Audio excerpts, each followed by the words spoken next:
Tiyak na hindi ka na magugutom dahil kasama na ang merienda hanggang hapunan.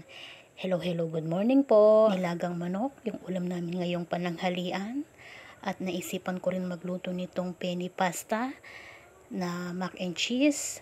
Ang ilalagay ko ay itong Argentina giniling. Tapos lalagyan ko rin siya nitong cheese whiz. Tsaka konting gatas lang para naman mas malinamnam yung ating mac and cheese. Iginisa ko lang siya sa butter at saka sa bawang. Tapos sinunod ko na rin yung Argentina giniling at naglagay lang ako nitong spaghetti sauce, konti lang. Syempre, nalaga ko na yung pasta. Tapos hinati ko muna yung cheese whiz, medyo maalat kasi ito eh. At pagkatapos ay tinikman ko.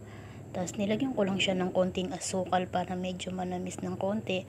At naglagay din ako nitong konting evap para luminamnam pa yung ating penny pasta na mac and cheese. Sabay na rin naluluto itong mac and cheese at saka itong nilaga natin, o diba? Ang dali lang lutuin, kaya samahan nyo na po ako ngayon. Kain na po tayo. Maraming salamat. Bye-bye!